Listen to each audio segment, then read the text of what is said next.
Ruby Soho's debut almost seems like the one that people aren't talking about as much, even though I she got know, such a I great know. reception. Because, like, when she came out as the Joker, I think everybody expected it, right? Like, Yeah. because I know I expected her to be in the Battle Royal and then probably win. You know, when it got down to her and Thunder Rosa, I thought that was a really good tease because you could kind of Yes. almost see, like, what if Thunder Where it was Rosa goes, going. like, Yeah, yeah. proper heel and eliminates the new favorite and she has to chase it. I could have seen that story going that way, but I think the feel good moment of her winning and then hugging Bryce afterwards was just so sweet. And Yeah. you know, like, it was, and the crowd chanting for her even before she came out, and then her getting Yeah. to use the Rancid song, which was really cool. I know, right? Just, it's all awesome. Like, it was all just perfectly done, and it was just such a feel good, happy moment. Which, I mean, for that battle royal to follow the, because that followed the tag match, right? The crazy cage video game tag match where Penta and Phoenix won the Yeah. titles. So I think to give us a little bit of breather at the beginning of the battle royal was good, and then it like ramped up to the end where it was just like, Totally. I'm so happy for her. And that's just like, it's such a cool moment because in Yeah, you WWE totally you got didn't to really get to see. see what she could No. do.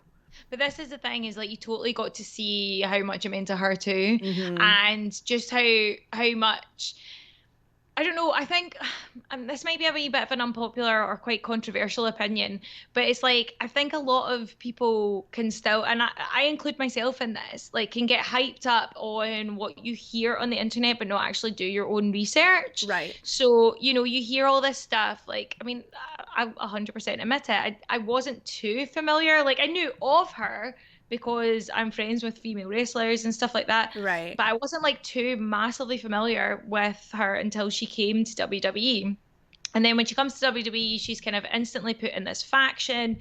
She is obviously the more kind of dominant one in that faction, like the kind of leader of it. Uh-huh. But you kind of don't really, if you're not 100% familiar, you kind of are going off a lot of like internet hearsay, if you will. Mm-hmm. Like, people saying like this person's amazing, and then you're not seeing it, not from anything to do with her, but like just the way that creative are writing it, you're just kind of like, well, really, is it? And then you see a reaction like that and you're like, okay, this is something that I think we need to pay attention to. And Right. also seeing how other wrestlers reacted to it, I was so shocked at the amount of WWE wrestlers who were openly tweeting about it and were very like, excited about it. Mm-hmm. It's something that I kind of thought like, oh my God, are they going to get reprimanded in any way, shape, or form for being this supportive? But Well, and it shows how loved she was backstage well, too, this is right? Like, it. when she got Totally. released, there were so many people who were like, she was just the nicest, she was the best. I mean, it sounds like we're talking Well, about did she, like, she she not died, but like do? she left the company and it was just like No. nobody wanted her to leave, because But she was she so she great. apparently seemed like one of the nicest people in the locker room. I remember, I can't remember who the hell was it now. When somebody was leaving for a while, Mm-hmm. right? She organized this like big cake and stuff, like in a big kind of like Right. party backstage. And I was like, wow, that's somebody like super, super nice. Like, you can tell that she's just obviously super respected and like just a super nice person. Mm-hmm. So good things for good people. This is what you want, right? That's exactly what you want. Yeah, and like, I've never heard anyone say a bad thing about her, like, because I know people who know her too, and um, they just always say that she's the loveliest. Because I mean, like, I've been familiar with her since like her Chikara days, and like since working on the Right. Okay. See, indies, see, and see, I really wasn't. So I was kind of going off of like everybody being like, right, this is somebody you need to watch. You uh need to huh. watch.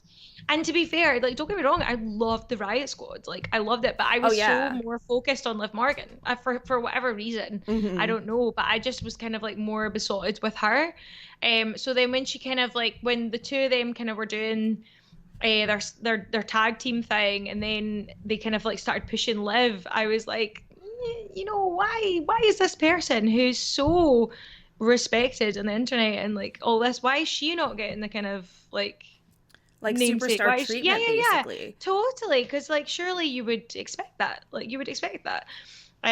So I'm really excited now to see what's going to happen because I think that this is going to be her time to absolutely shine. And the fact that there's so much creative control, or it seems like, I don't know, but there seems like there is so much more creative control for the wrestlers in Mm-hmm. AEW. Like, I'm buzzing to see what she comes up with. Yeah, I can't wait to see how she fits in the women's division. Obviously, she's earned a shot at Britt Baker. Gary Monroe used his circles, so we'll read out his message. Yay! Thanks, Gary. He said, Ruby during the media scrum was close to tears with Tony looking on like a proud dad.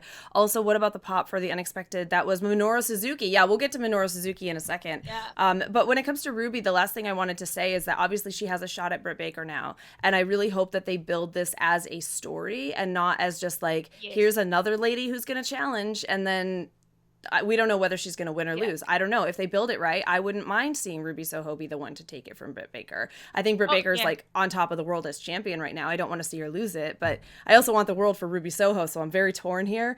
But I think AEW has a tendency to build someone as a contender. They have the match, they lose, they disappear. You know, Yeah. because like there are so often on AEW, it's been a criticism of the women's division since pretty much the start. Yeah. There'll be like a match and it doesn't really have a story and it just kind of happens.